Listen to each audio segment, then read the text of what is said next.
안녕하세요. 신윤선 목사입니다. 예수님의 복음 이야기 마태복음 오늘 7번째 시간, 그리고 8과 천국 공동체로 또 여러분을 찾아뵙게 됩니다. 늘 만나 뵙게 되어서 너무나도 반갑습니다. 이제는 얼굴과 얼굴을 대면하여 만나는 그 만남을 기대하고 있습니다. 오늘 천국 공동체 마태복음 18장에서 20장의 내용을 함께 살펴볼 텐데요. 우리가 흔히 천국이라고 알고 있는 이곳, 하늘나라이죠. 하늘이 무엇인가요? 하늘에 계신 우리 아버지라고 우리가 주기도문에서 신앙 고백을 합니다. 하늘은 이 땅을 초월해서 있는 영역이고요. 이 땅의 유한성 한계를 가지고 있는 사람들이 살고 있지만, 하늘이란 것은 그 유한성을 초월한 무한한 세계를 일컫는 그 당시 사람들의 언어가 하늘이라고 말할 수 있어요. 그래서 하늘나라, 우리는 천국이라고 그렇게 이야기를 하고요. 또 천국이라고 번역된 많은 것을 우리가 또 하나님 나라라고도 번역을 할 수 있습니다. 나라라는 것은 어떠한 한 영역을 말해요. 어떤 영토를 말하는 것이 아니라 하나님의 주권이 있는 것, 하나님의 임재가 있는 그 통치의 영역을 일컫는 게 바로 하나님의 나라, 바실레야 두 테오입니다. 이 시간 우리가 함께 천국 공동체 하나님 나라에 대해서 살펴보고요. 예수님이 말씀하신, 예수님이 꿈꾸신 그 천국 공동체, 하나님 나라 공동체가 어떤 것이었는지를 함께 볼 수 있게 되기를 소망합니다. 자, 본문의 위치, 예수님은 자신의 사역 기간 동안 예수님에게 나오는 사람들을 위한 공동체를 창조하셨습니다. 예수님에 따르면 이 사람들이야말로 주님의 진정한 가족들이었어요. 예수님께서는 이 새로운 공동체와 함께 예루살렘을 향해 가시면서 예수님은 참 가족들과 함께하는 새로운 삶의 모습이 어떠해야 하는지를, 즉 천국의 삶이, 하나님 나라의 삶이 어떠해야 하는지를 가르쳐 주십니다. 오늘 마태복음 18장에서 20장의 내용을 통해서 우리가 보게 될 주요한 내용은, 섬기는 자가 가장 큰 자가 되는 공동체 모습은 과연 어떠한가? 이 질문에 대한 대답을 우리가 오늘 이 시간을 통해서 함께 찾아볼 수 있을 것 같습니다. 자, 그러면 질문으로 들어가도록 하겠습니다. 첫 번째, 새로운 공동체에 함께하는 삶, 18장 1절에서 35절까지의 내용입니다. 자, 첫 번째 질문, 마태복음 18장 1절에서 4절 말씀에서 예수님의 가장 위대함은 곧 겸손함이라고 말씀하시면서 큰 자가 되는 것의 의미를 재정의하신다. 이렇게 예수님은 제자들에게 새로운 공동체 문화를 소개해 주신다. 이 본문은 우리에게 겸손에 대해 무엇을 가르쳐 주는가? 마태복음 18장 1절에서 4절 말씀이 어린 아이들에 대한 이야기입니다. 이제 돌아오는 주일은 어린이 주일이에요. 그리고 영유아 세례가 있는 주간입니다. 이러한 때에 어린아이에 대한 예수님의 말씀을 우리가 살펴보는 것이 굉장히 유의미하다고 생각해요. 마태복음 18장 1절에서 4절에 그때 제자들이 예수께 나와 이르되 천국에서는 누가 크니까? 예수께서 한 어린아이를 불러 그들 가운데 세우시고 이르시되 진실로 너에게 이르노니 너희가 돌이켜 어린아이들과 같이 되지 아니하면 결단코 천국에 들어가지 못하리라. 그러므로 누구든지 이 어린아이와 같이 자기를 낮추는 사람이 천국에서 큰 자니라 라고 말씀하시면서 오히려 제자들같이 자리싸움하고 크고자 하는 사람들이 정말 큰 사람이 아니라 어린아이 같은 그런 순전함을 가진 사람들이 하나님 나라에서, 천국에서 큰 자라고 예수님께서 알려주시는 이야기가 나오고 있습니다. 어린이와 어른의 결정적인 차이점이 무엇일까요? 덩치, 피지컬에서 엄청난 차이가 나는 것은 당연하거니와 또 어린이와 어른을 가르는 아주 중요한 차이점이 저는 이것이라고 생각해요. 창조성입니다. 제가 얼마 전에 읽은 책 중에 에리 프롬의 우리는 삶을 사랑하는가라는 책이 있어요. 거기서 창조성에 대해서 이야기하고 있습니다. 창조성은 무언가를 만들어내는 게 창조성이 아니라 자신의 주관을 가지고 세상을 새롭게 볼 수 있는 것, 열린 눈으로 볼 수 있는 것, 경탄의 자세로, 놀람의 자세로 새롭게 볼 수 있는 그것이 창조성이라고 에리 프롬이 우리는 삶을 사랑하는가라는 책에서 이야기하고 있습니다. 즉 어린이와 어른의 차이점은 에리 프롬의 책에서 보았을 때나 또 성경에서 보았을 때 결정적으로 창조성, 놀람이라고 말할 수 있어요. 그래서 예수님께서는 자리 싸움하는, 정치 싸움하려 하는 제자들이 큰 자가 아니라 이 그림에서 같이 어린이들이 줄서기를 잘 하지 못하고 세상의 관습에 따라서 모든 것을 보는 것이 아니라 모든 것을 놀람의 자세로, 새로움의 자세로, 그런 창조성의 자세로 생각하고 행동하는 그런 자가 하나님 나라에서 큰 자라고 말씀하고 계시는 것입니다. 천국에서 큰 자, 세상 모든 것을 놀라움으로 바라보는 사람이에요. 하나님 나라의 놀라움을 가지고 바라보며 놀라움을 가지고 나아가는 사람, 그런 사람이 하나님 나라에서 큰 자입니다.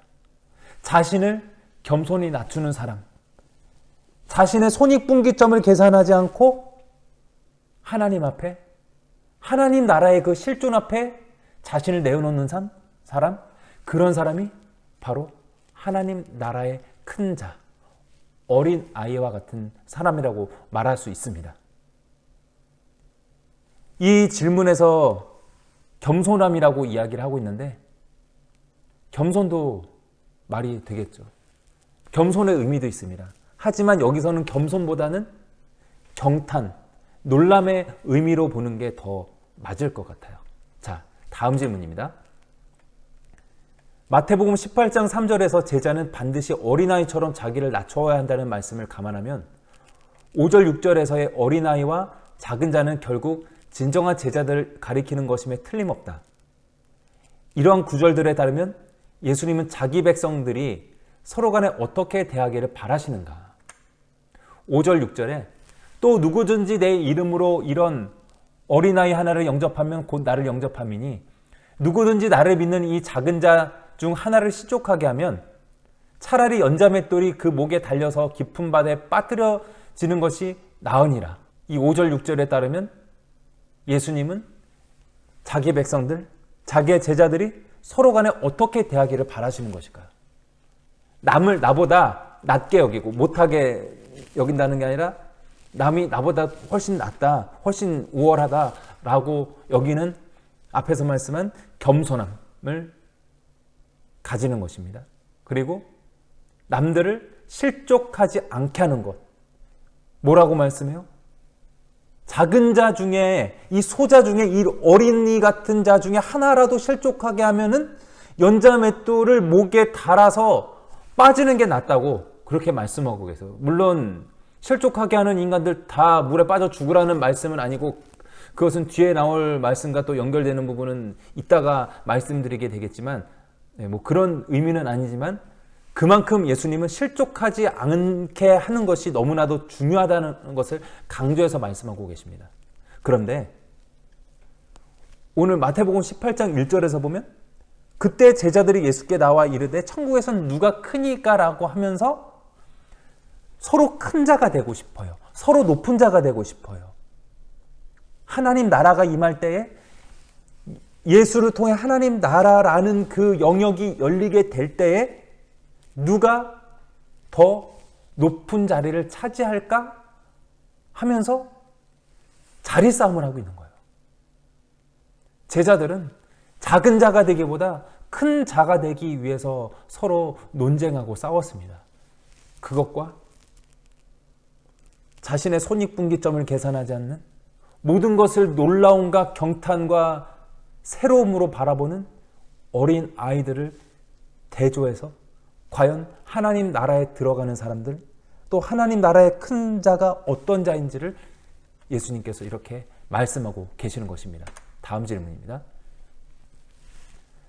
마태복음 18장 7절에서 9절은 우리 자신의 죄를 어떻게 다루어야 하는가를 가르쳐준다. 18장 15절에서 22절은 각각 다른 그리스도인이 우리에게 죄를 저질렀을 때 어떻게 해야 하는가를 보여준다. 각각의 경우에 첫 번째, 우리에게 명하신 일은 무엇인가? 두 번째, 죄를 다루는 목적은 무엇인가? 이런 것들은 어떤 관점에서 선한 뜻을 지닌 사랑의 계명이 될 수 있겠는가? 네, 18장 7절에서 9절의 말씀에 아까 연자맷돌 메고 죽어야 된다는 그 말씀 이후에 또 뭐라고 말씀하냐면 실족하게 하는 그 사람에게는 화가 있다. 만일 내 손이나 내 발이 너를 범죄하게 하거든 찍어내버리라. 장애인이나 다리 저는 자로 영생에 들어가는 것이 두 손과 두 발을 가지고 영원한 불에 던져지는 것보다 나으니라. 만일 내 눈이 너를 범죄하게 하거든 빼어내버리라. 한 눈으로 영생에 들어가는 것이 두 눈을 가지고 지옥불에 던져지는 것보다 나으니라. 아주 무시무시한 말씀을 하고 계세요. 자, 이것의 본뜻이 무엇일까요? 이것을 통해서 우리에게 명하고 계신 일이 무엇일까요? 진짜 손발을 찢고 눈을 뽑으라는 게 아니에요. 정말 죄를 짓고 또 남을 실족하게 하는 사람의 그 손과 발, 또 눈을 다 뽑아버리고 다 찍어버려야 된다면은 과연 장애인이 아닌 사람이, 온전한 사람이 어디 있을까요? 우리 중에 멀쩡히 걸어 다닐 수 있는 사람, 멀쩡히 손으로 무엇을 할 수 있는 사람, 멀쩡히 볼 수 있는 사람 아무도 없을 거예요. 예수님께서 말씀하시는 것은 강조의 용법이지 진짜 다 빼버리고 잘라버리라는 그 말씀이 아니죠. 그만큼 죄 짓지 말고 타인을 실족하지 않게 하는 것이 중요하다라고 말씀하고 계시는 것입니다. 그리고 18장 15절에서 22절 말씀에는 누구가 형제가 혹 너희에게 죄를 짓거든 어떻게 해야 되는가? 라는 소위 말하는 성도의 권징에 대해서 말씀하고 계세요. 죄 지은 자를 권징, 징계하라는 말씀입니다. 그런데 여기는 원칙이 있어요. 첫째, 먼저 형제 자매의 잘못이 발견되거든 남들한테 알리지 말고 저 인간 저런 죄, 저들의 죄 좀 이상해. 그런 게 아니라 1대1로 가서 먼저 그 사람을 권고하는 거예요. 근데 그래도 이 사람이 말을 안 들어요? 그러면 두세 사람, 좀 말이 통할 만한 사람, 좀 이렇게 형제의 허물을 이해하고 덮어줄 수 있는 그런 아량과 역량을 가진 사람, 그런 두세 사람이 가서 이 죄 지은 사람을 권고해요. 그래도 이 인간이 안 들어먹어요. 교회의 치리와 교회의 말을 이 사람이 안 들으면은 이제는 이 인간을 이방인으로 간주하고 더 이상 상대하지 말라고 18장 15절에서 22절 말씀에 권고하고 있습니다. 두 번째, 죄를 다루는 목적은 무엇인가? 이런 것들을 어떤 관점에서 선한 뜻을 지닌 사랑의 계명이 될 수 있겠는가? 죄를 다루는 것은 평화 때문입니다. 막힌 담을 허물기 위해서입니다. 하나님과 우리 사이에 막힌 담이 있어요. 막힌 구렁이 있습니다. 하나님과 사람 사이에 죄로 인해서 하나님과의 단절이 있어요. 그렇기 때문에 우리는 건널 수 없는 구렁이 하나님과 사람 사이에 놓여져 있었고요. 건널 수 없는 막혀져 있는 담이 하나님과 우리 사이에 있었습니다. 그런데 예수님은 어떤 분이신가요? 평화의 하나님이시죠. 또한 평화의 하나님이시기에 그 막힌 담을 허물어 주시고 빈 공간을 메워주시는 주님이십니다. 평화는 그렇게 하나님과 인간 사이의 죄로 인해서 가로막혔던 그 막힌 담을 허무는 것뿐만이 아니라 사람과 사람 사이, 이웃 간에 막혀 있었던 담을 허물어버리는 그것이 또한 평화입니다. 그래서 내가 하나님 앞에 회개할 뿐 아니라 형제 자매들의 죄를 어떻게 권징하고 어떻게 그것을 처리하고 치리해야 되는가를 말씀하고 계시는 것은 모든 이와 더불어 화평하라는 거예요. 하나님과 평화를 이루고 이웃과도 평화를 이루고 막힌 담을 허물어라라는 뜻에서 예수님께서는 죄에 대해서 이렇게 말씀하고 계시는 것입니다. 다음 질문입니다. 자, 두 번째, 새로운 공동체에서의 결혼과 돈, 19장 1절에서 30절까지의 말씀으로서 하나님 나라에서는 결혼은 어떠하고 돈은 어떠하고 그런 일상생활이 어떠해야 되는지에 대한 말씀이 19장 1절에서 30절에 나와 있습니다. 첫 번째 질문, 바리새인들이 예수님에게 사람이 어떤 이유가 있으면 그 아내를 버리는 것이 옳으니까? 라고 묻자 예수님은 창세기 2장 24절로 돌아가 하나님이 본래 의도하셨던 바를 가리키며 질문에 응답하신다. 예수님이 말씀하시는 결혼에 대해 정의해보라. 자, 창세기 2장 24절의 말씀이 남자가 부모를 떠나 그의 아내와 합하여 둘이 한 몸을 이룰지로다 라는 말씀이에요. 이 19장 본문에서 예수님은 창세기 2장 24절의 말씀을 근거로 그렇게 남녀가 서로 부모님을 떠나서 합하여 한 몸을 이루는 것이고 이 한 몸을 이룬 것 사람이 결코 임의대로 나눌 수 없다라는 것을 이야기하고 있습니다. 그런데 지금 바리새인들은 예수님을 꼬투리 잡기 위해서 난해한 율법을 제시하는 거예요. 모세의 율법에는 어떠한데 또 유대인들의 그 지침서인 미드라시에는 어떠한데 그렇다면 어떤 경우에 아내를 버리는 것이 옳으니까? 라고 물어보는 거예요. 이때의 정황은 저번 시간에 말씀드렸던 헤롯이 헤로디아를 취한 일, 즉 자신의 본래 아내를 버리고 동생의 아내인 헤로디아를 자신의 아내로 갖다 삼은 일, 그것에 대한 논쟁이 일어났던 정황입니다. 이런 지도자도 그런 짓을 하는데 그러면 어떤 경우에 아내를 버리고 이혼하고 재혼하고 이것이 가능합니까? 라고 지금 바리새인들이 그 일로 인해서 예수님에게 물어보는 거예요. 예수님이 모세의 율법이 있기 이전에 출애굽기, 민수기, 신명기에 율법이 나와 있잖아요. 그런데 그 율법이 있기 이전의 말씀인 창세기 2장을 말씀하시는 거예요. 모세 율법, 미드라시 이것도 중요하지만 그거보다 먼저 되는 게 바로 창세기 말씀입니다. 그것으로 예수님께서 지금 바리새인들의 그 꼬투리 잡으려는 그 시도에 대해서 대응하고 계신 거예요. 여기서 말씀하시는 건 이혼하지 말고 하나님이 한 몸이 되게 하신 것을 끝까지 굳게 지켜라 라고 그렇게 결혼에 대해서 권면하시며 또 바리새인들의 그런 꼬투리 잡는 것을 피해 가시는 것입니다. 자, 다음 질문입니다. 재물이 많은 부자 청년이 예수님에게 와서 영생을 얻기 위해 무슨 일을 해야 하는지를 묻는다. 이에 대해 예수님은 10계명 중에서도 이웃을 향한 계명인 제5계명부터 제9계명까지만 언급하여 답변하신다. 이런 사실은 예수님이 마태복음 19장 21절에서 부자 청년에게 요구하신 내용을 어떻게 설명해 주는가? 22절에서 이 청년은 왜 근심하며 떠났는가? 자, 대답. 먼저 19장 21절의 말씀이요. 예수께서 이르시되 내가 온전하고자 할진대 가서 내 소유를 팔아 가난한 자들에게 주라. 그리하면 하늘에서 보화가 되게 있으리라. 그리고 와서 나를 따르라. 예수님은 10계명 중에 5계명부터 9계명까지가 어떤 내용이죠? 이웃을 사랑하라는 거예요. 하나님을 섬기고 오직 여호와만을 섬기고 다른 우상을 섬기지 말라는 1계명에서 4계명에 이어서 5계명에서 9계명 또 10계명까지는 이웃사랑에 대해서 말씀하고 계십니다. 예수님이 나중에 율법에 대해서 두 가지로 요약하셨죠. 하나님 사랑 그리고 이웃사랑으로 말이죠.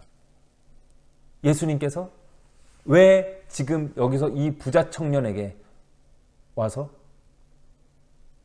이것을 이 이웃사랑의 계명을 말씀하고 계시는 것일까요? 자, 첫 번째 질문. 이러한 사실은 예수님이 마태복음 19장 21절에서 부자 청년에게 요구하신 내용을 어떻게 설명해 주는가? 하나님과 이웃들을 위해 가진 재물을 과연 헌신할 수 있겠는가? 라는 것을 지금 예수님이 이 부자 청년에게 질문하고 계시는 거예요. 저번 금양로 예배 때 담임 목사님께서 하시던 말씀 중에 요한 웨슬리의 설교를 언급하신 부분이 있었는데 요한 웨슬리 목사님은 이렇게 얘기하셨어요. 지갑이 회개해야 된다. 우리의 마음이 회개하는 게 중요해요. 우리의 영적인 회개가 중요합니다. 우리의 영육이 다 중요하지만 우리의 영이 새롭게 거듭나야 돼요. 우리의 영이 날마다 새롭게 주님 앞에 나아가야 됩니다. 그런데 그 영적인 각성과 영적인 회개는 우리의 삶으로 이어져야 돼요. 우리의 육으로 이어져야 돼요. 우리의 물질로 이어져야 돼요. 그래서 웨슬리는 뭐라고요? 지갑이 회개해야 된다라고 이야기했어요. 즉, 이 부자 청년에 대한 예수님의 말씀도 마찬가지예요. 너의 지갑이 회개했느냐? 너의 삶이 회개했느냐? 너가 율법을 지킨다고 하지만 정말 그 율법을 지키고 있는가를 지금 이 사람에게 물어보고 계시는 거예요. 예수님은 율법을 부정한 분이 아니에요. 바리새인들은 율법의 조항을 너무나도 잘 지켰지만 오히려 율법의 정신을 망각해버렸습니다. 하지만 예수님께서는 이 율법의 참 정신을 실현하려 하셨고 율법을 통해 하나님 나라의 그 의를 이루고자 하셨어요. 자, 두 번째 질문. 22절에서 이 청년은 왜 근심하며 떠났는가? 22절에 뭐라고 말씀하나요? 그 청년이 재물이 많음으로 이 말씀을 듣고 근심하며 가니라라고 말씀하고 있어요. 말씀 그대로 재물이 많아서 떠났어요. 많은 재물을 버릴 수 없는데 내가 재물을 버려야만 이것을 다 이웃들에게 나눠줘야만 주님을 따를 수 있다? 그래야 영생을 얻을 수 있다? 그렇다면 나 어떡하지? 도저히 못 버리겠는데 하면서 버릴 수 없어서 안타깝게도 떠나가게 되었습니다. 나중에 이 청년이 돌아왔는지 어쨌는지는 알 수 없지만 말이죠. 자, 다음 질문입니다. 마태복음 19장 23절에서 예수님은 부자가 천국에 들어가는 일이 어렵다고 말씀하신다. 그 이유는 무엇인가? 두 번째 질문. 이 본문의 맥락을 고려할 때 예수님이 26절에서 하신 말씀의 의미를 어떻게 해석해야 하겠는가? 19장 23절 말씀에 예수께서 제자들에게 이르시되 내가 진실로 너에게 이르노니 부자는 천국에 들어가기가 어려우니라 라고 말씀하시고 24절에 더 유명한 말씀이 있죠. 다시 너에게 말하노니 낙타가 바늘기로 들어가는 것이 부자가 하나님의 나라에 들어가는 것보다 쉬우니라 하시니. 낙타가 바늘기에 어떻게 들어갈 수 있냐? 못 들어간다는 거죠. 그거 같이 부자가 천국에 들어가기가 어렵다라고 말씀하고 계세요. 중요한 건 우리가 유의해야 될 것, 부자는 천국에 반드시 못 간다가 아니라 들어가기가 너무나도 어렵다는 거예요. 얼마나 어렵냐면 낙타가 바늘기 들어가는 것만큼 어렵다는 거예요. 이 낙타가 바늘기에 들어가는 거에 대해서 여러 가지 해석이 있습니다. 그 해석에 대해서 다 말씀드리진 않겠지만 진짜 이 커다란 낙타가 어떻게 요만한 지금 손으로도 표현할 수 없는 요따시만한 그 바늘기에 어떻게 들어가? 못 들어가죠. 그런데 그게 어떤 낙타를 매는 그 매듭을 이 껄끄러운 까끌까끌한 이 매듭을 어떻게 통과할 수 있는가라는 그것을 말씀하는 것이라는 그런 해석도 있어요. 어쨌든 중요한 거 거의 불가능에 가까운 너무나도 불가능에 가까운 이야기라는 것입니다. 이 그림, 이 위에 나와 있는 그림 갑자기 뜬금없이 뭔 그림일까요? 옛날에 디즈니에서 나온 애니메이션 마다가스카의 한 장면이에요. 이 캐릭터들의 이름은 생각이 나지 않는데 저는 이 애니메이션을 보면 참 인상 깊었던 부분이 있었어요. 얘네 이름은 모르겠지만 이 왼쪽에 있는 이 호랭이, 이 친구가 서커스를 하는 친구인데 대단한 능력을 가졌어요. 어떤 능력을 가졌냐면은 요만한 진짜 요따만한 손가락만한 링이 있어요. 거기에 불을 붙여놔요. 근데 호랑이가 크죠. 사람보다 더 크죠. 그 호랑이가 요 조만한 링을 통과해요. 어떻게 통과해요? 이 거대한데 이 구멍은 요만한데? 몰라요. 어떻게 통과하는지 몰라요. 어쨌든 통과해요. 근데 이 호랑이가 나중에 어떤 계기로 해서 겁이 많은 쫄보가 돼요. 그래서 이것을 통과 못하고 이렇게 통과하다가 불에 태요. 그런데 그것을 다시 극복하고 또 이 좁은 요만한 링을 통과하는 그 주특기를 다시 해서 서커스를 잘했더라는 내용이 애니메이션 마다가스카에 나와요. 저는 이 장면을 떠올리면서 역시 목사는 다 이것을 말씀과 연결시키는 그런 소위 직업병이 있죠. 이 낙타가 바늘길을 들어간다는 그것을 생각해 봤어요. 이 호랑이가 어떻게 그 좁은 링에 들어가요? 못 들어가죠. 근데 어떻게 들어가요? 만화이기 때문에, 애니메이션이기 때문에 그냥 어떻게 들어가는지 모르지만 중간 과정은 생략되어 있지만 어쨌든 들어가요. 통과해요. 그런데 예수님께서 말씀하시는 건 낙타가 바늘길을 통과할 수 있겠느냐? 부자가 천국에 들어갈 수 있겠느냐? 이 애니메이션에서 이 불가능한 게 이루어지는 것 같이 정말 그런 일이라는 것을 말씀하는 거예요. 하지만 천국에 못 들어간다, 절대 안 된다가 아니라 들어가기가 어려운 일이라고 말씀하고 있어요. 부자도 천국에 들어갈 수는 있다는 거예요. 천국은 돈으로 살 수 없죠.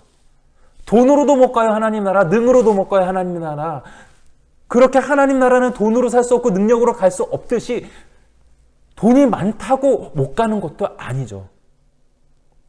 하나님 사랑, 이웃 사랑을 실천하는 부자라면 하나님의 무한하신 능력에 힘입어, 하나님의 도우심에 힘입어 그 불가능해 보이는 것도 가능할 수 있다.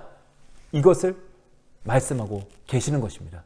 여러분, 저와 여러분 모두 진짜 천국에 넉넉히 들어갈 수 있는 하나님 사랑, 이웃 사랑으로 충만한 진짜 괜찮은 하나님의 사람다운 부자 되기를 축복합니다.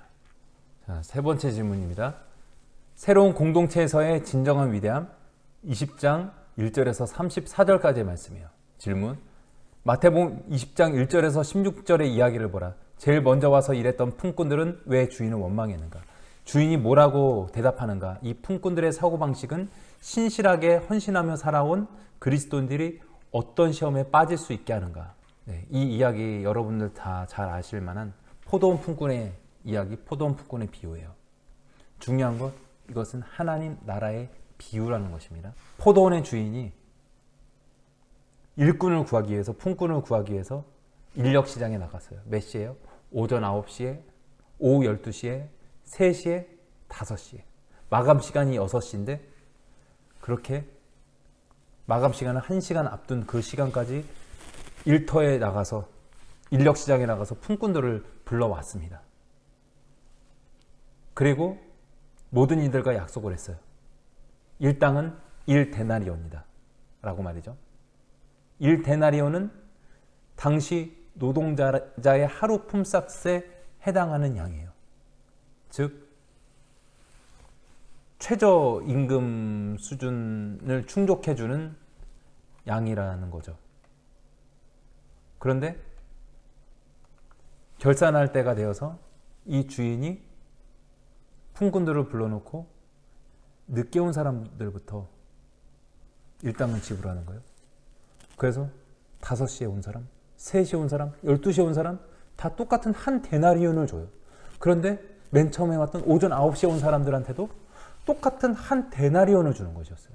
이것에 대해서 이 처음에 왔던 품꾼들이 주인에 대해서 불의하다라고 원망하고 있는 장면이 마태복음 20장에 나오고 있습니다. 그들이 집 주인을 원망하여 이르되 나중 온 이 사람들은 1시간밖에 일하지 아니하였거늘 그들을 종일 수고하며 더위를 견딘 우리와 같게 하였나이다 라고 그렇게 주인을 비난하고 있어요. 품꾼들의 비난에는 일리가 있어요. 자본주의적, 교환가치적 사고로만 봤을 때는 그들의 말이 맞아요. 주인이 불의한 것이죠. 어떻게 더 많이 일한 사람한테나 더 적게 일한 사람한테나 똑같아요. 많이 일한 사람 많이 벌어야죠. 더 능력이 많은 사람 더 많이 벌어야죠. 능력이 적은 사람은 능력이 많은 사람보다 더 적게 일한 사람보다 많이 받아야 되는 거. 능력이 못한 사람은 더 능력이 많고 더 일을 많이 한 사람보다 적게 받아야 되는 게 우리의 자본주의죠. 교환 가치적 사고로 봤을 때 맞는 이야기고 이것에 근거한다면 이 포도원 주인이 불의한 사람인 게 맞아요.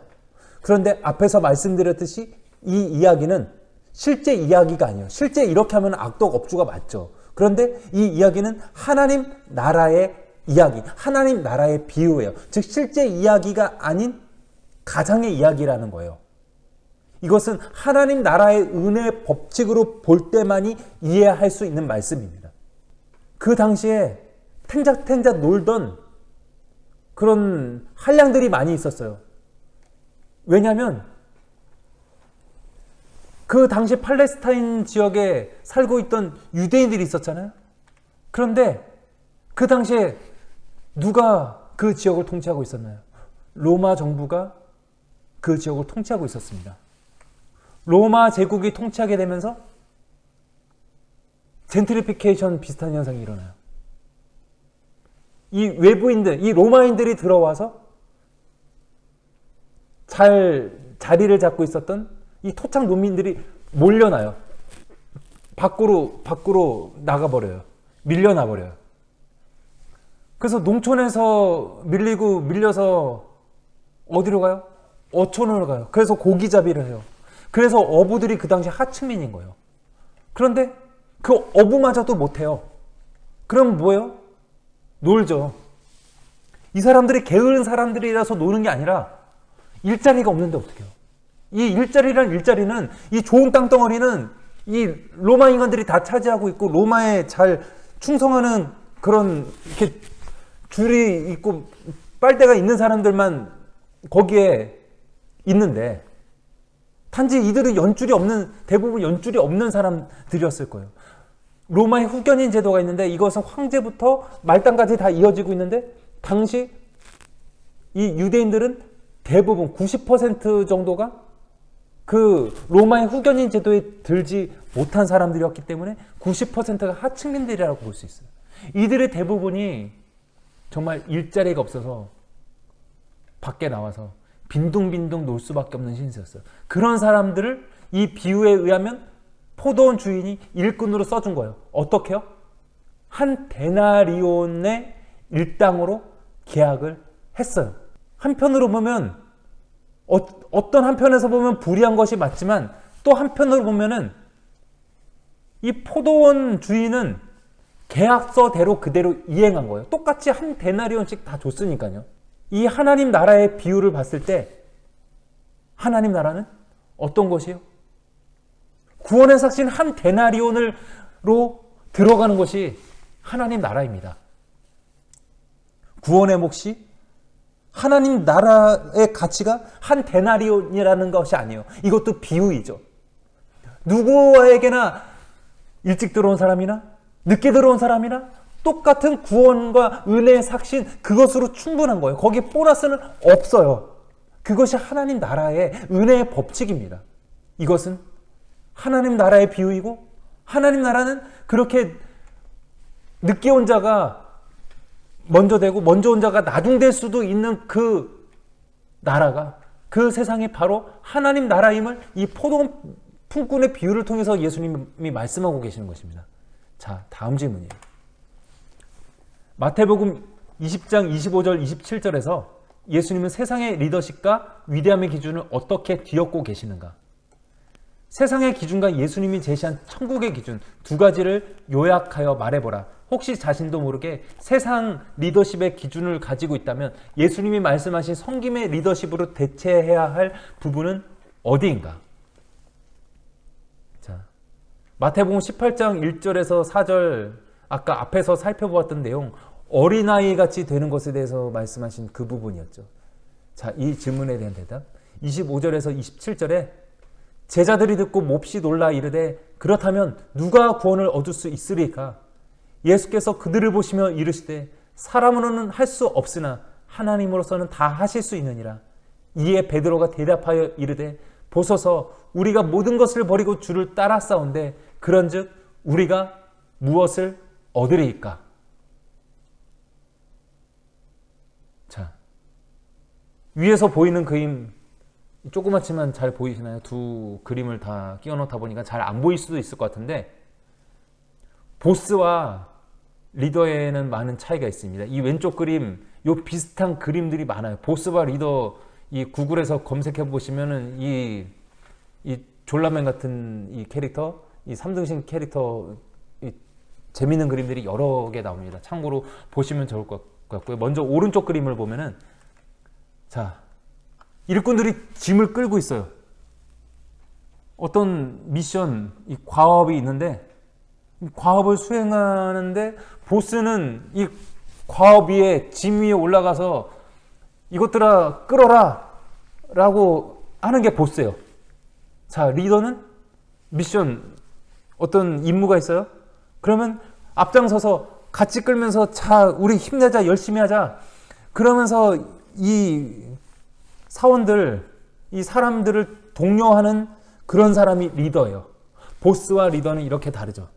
또 보스와 리더의 여러 가지 차이점이 있겠지만, 자, 보스는 회사에 물을 줘요. 회사를 키워요. 회사라는 텃밭을 가꿔요. 그런데 리더는 사람을 키웁니다.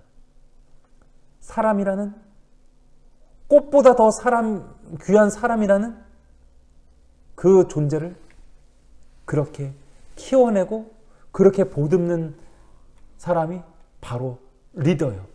보스와 리더는 이렇게 완전히 다릅니다. 즉 세상 기준에서는 높아지고 군림하는 보스형이에요.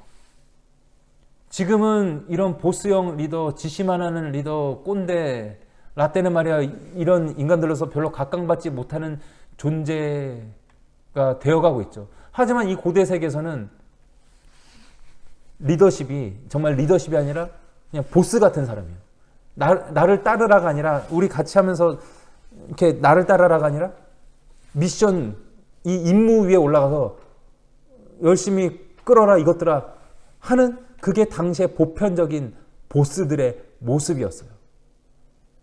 그 세상 속에서 로마의 황제가 그렇게 세상의 사람들을 통치하고 있는, 군림하고 있는 그 세상 속에서 예수님이 하나님 나라의 기준을 제시하면서 말씀하고 계시는 거예요.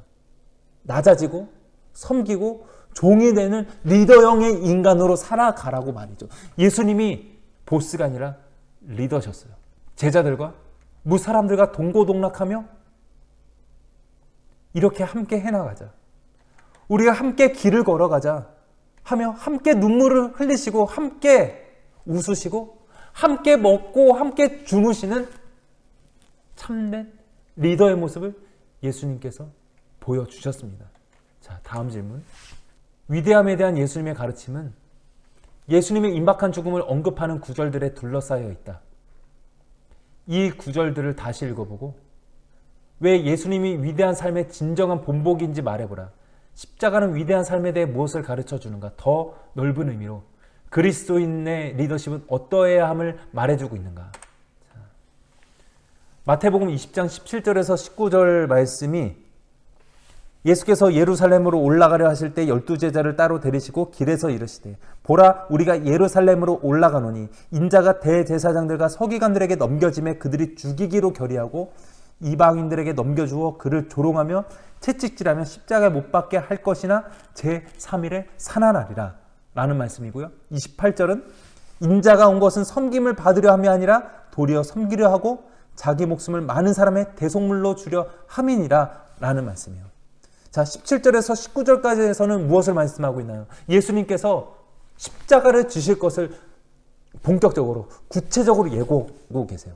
대제사장들과 서기관들에게 넘겨져서 그들이 죽이기로 결의하고 이방인들에게 넘겨져서 조롱하며 채찍질 받게 될 것이지만 그래서 십자가에 못 박아서 죽게 될 것이지만 어떻게 해요?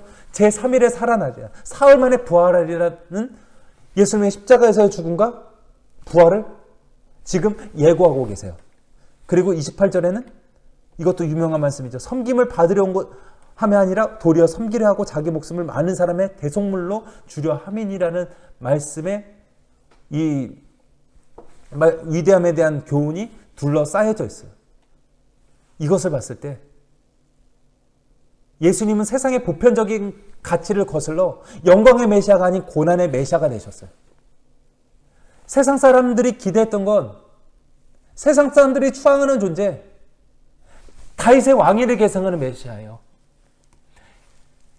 다윗이 거대한 제국, 통일 이스라엘을 이뤘듯이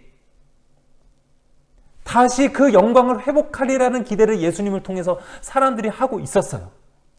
다시 다윗의 나라가 회복될 것, 예수님이 그 나라의 왕으로 등극하실 것. 다윗은 하나님 마음에 합한 사람이었지만 어떤 사람이었어요? 무력으로 세상을 통치했던 것도 사실이죠. 그에게는 하나님의 통치가 있었고 사랑의 통치, 상생과 화합의 통치가 있었지만 무력이 바탕이 돼 있었어요. 사람들은 그런 메시아를 기대한 거예요. 하지만 예수님은 그 무력의 세상을, 무력의 정치를 거슬르셨어요. 예수님이 왕이시라는 것, 예수님이 메시아라는 것, 그런 폭력으로 다스리는 세상의 군권력으로 다스리는 그런 세상이 아니라 사랑으로 다스리는, 오히려 자기 자신을 내어줌으로, 자기 자신을 희생함으로 말미암아 통치되는 그 세상을 예수님께서 지금 이 말씀들을 통해서 제시하고 계신 것입니다. 십자가, 자기 포기, 섬김의 삶이 그리스도인들이 살아야 할 삶임을 지금 이 말씀들을 통해서 예수님이 보여주고 계신 거예요. 자, 17절과 19절, 28절 그 사이에 있는 말씀이 무엇이냐면, 이 세베대의 아들의 어머니가 아들들을 데리고 예수님께 나왔어요. 이 세베대의 아들들이라 하면 야고보와 요한을 말하죠. 이 야고보랑 요한의 엄마가 와서 예수님께 뭐라고 있는 거예요? 자리 청탁하고 있는 거예요. 예수께 와서 절하며 무엇을 구하니? 예수께서 이르시되 무엇을 원하느냐? 이 엄마가, 요한과 야고보의 엄마가 이야기해요. 나의 이 두 아들을 주의 나라에서 하나는 주의 우편에, 하나는 주의 좌편에 앉게 명하소서. 무슨 얘기예요? 주님이, 예수님께서 그 왕자에 오르시게 될 때 내 아들들 야고보와 요한, 요한과 야고보를 이 한 놈은 우의정, 한 놈은 좌의정 시켜주세요 라는 자리 청탁을 하고 있는 거예요. 치맛바람에 아주 전형을 보여주고 있는 것이죠. 제자들뿐 아니라 이제는 엄마까지 동원해서 지금 하고 있는 것이 큰 자가 되려고 하는 거예요. 예수님께서는 오늘 앞에 마태복음 18장에서 어린아이 같이 되라고 말씀하셨는데 또 20장에 와서 이제는 엄마까지 나서서 자리 청탁을 하고 있는 그런 안타까운 모습을 보여주고 있습니다. 제자들이 생각했던 것, 당시에 많은 사람들이 생각했던 것, 고난의 메시아가 아니에요. 고통받는 십자가 지는 그 메시아가 아니었어요. 그들이 생각하는 것, 영광받는 메시아예요. 추앙받는 메시아예요. 싫어 버림받지 않는, 사람들을 위해서 군림하는, 통치하는 그런 보스형의 그런 왕을 사람들이 예수님에게 기대한 거예요. 엄청난 카리스마로 로마 정부의 그 불의함을 뒤엎고 새로운 왕위에 등극하실 것을 사람들은 기대했던 거예요. 하지만 예수님이 하신 것, 또 예수님의 마지막 일주일의 행적이 어떠했냐면 제자들의 발을 씻겨주고 계세요. 그들과 함께 자기 자신을 팔아먹을 이 가룟 유다에게도 그도 사랑하시고 그의 발도 씻기시고 그에게도 떡과 잔을 주시는, 사랑으로 초대하시는 예수님이세요.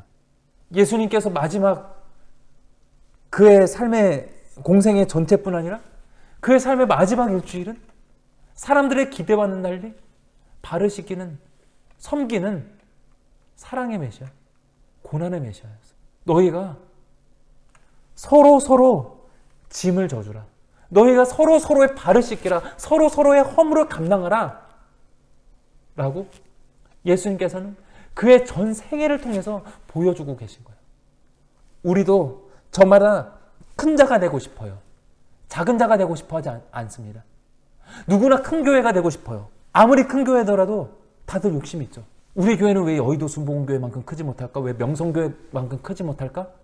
라는 이야기를 하는 목사님들도 계세요. 큰 교회도 좋고 작은 교회여도 좋아요.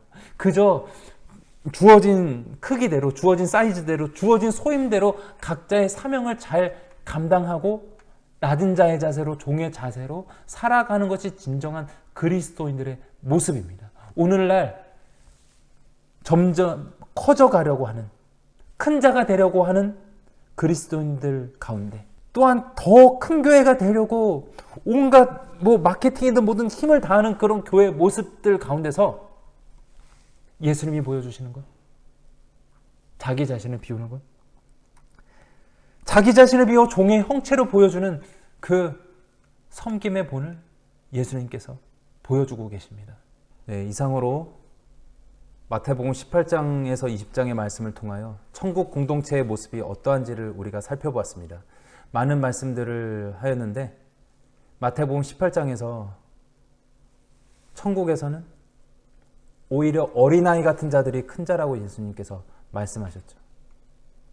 놀라움과 경탄으로, 창조성으로 자신을 바라보며 세상을 바라보며 하나님을 바라보는 사람, 그런 사람이 하나님 나라에서 큰 자라고 말씀하고 계시는 거예요. 또한 하나님 나라에 대해서 말씀하시면서 죄를 다루시는 것, 그 이유는 바로 하나님과 이웃 사이에 그 막힌 담을 허무는 존재들이 되어야 된다라는 것을 말씀하고 계시는 것입니다. 또한 오늘 우리가 20장 마지막에서 살펴보았듯이 하나님 나라에서 큰 자는 자신을 높이는 자들이 아니라 오히려 예수님과 같이 자기를 비워 종의 형체로 가지는 사람들, 이 사람들이 하나님 나라에서 큰 자임을 말씀하고 있어요. 세상 사람들은 보편적으로 고난의 메시아가 아닌 영광의 메시아, 세속적 메시아를 기대하지만 예수님은 고난의 메시아로서, 십자가를 지시는 메시아로서 무력으로 세상을 통치하는 사람이 아니라 오히려 사랑으로, 겸손으로, 희생으로 세상을 통치하는 그 하나님 나라의 메시아의 모습으로 이 땅 가운데 사셨음을 우리가 오늘 말씀을 통해서 살펴봤습니다. 우리도 예수님처럼 낮은 자의 모습으로, 겸손한 자의 모습으로, 또한 모든 것에 대한 경탄과 놀라움, 창조성으로 살아감으로써 훗날 거기서뿐 아니라 지금 여기서 하나님 나라의 그 영생의 삶을 충만히 누리게 되시기를 간절히 소망합니다. 기도하겠습니다. 주님, 하나님과 인간 사이에 죄라는 막힌 담이 있어서 우리 인간으로선 차마 하나님 앞에 나아갈 수 있는 그 길이 없었으나 예수께서 우리의 중보가 되심으로, 우리의 길이 되심으로, 예수로 말미암아, 예수를 믿음으로 말미암아 우리가 하나님 아버지께 나아갈 수 있게 하여 주시고, 또한 우리들에게 천국, 하나님 나라를 허락하여 주심에 감사드립니다. 변함없이 하나님을 의지하고 신뢰함으로 이 땅 가운데서 하나님 나라의 삶을 살아내는 우리 모두가 될 수 있도록 주여 은혜를 내려 주시옵소서. 주님께서 언제나 어디서나 우리와 함께 하시고 이 땅 가운데서 하나님 나라의 삶을 이뤄가심을 믿고 감사드리며 이 모든 것 우리 주 예수님의 이름으로 기도드리옵나이다. 아멘. 감사합니다. 수고하셨습니다.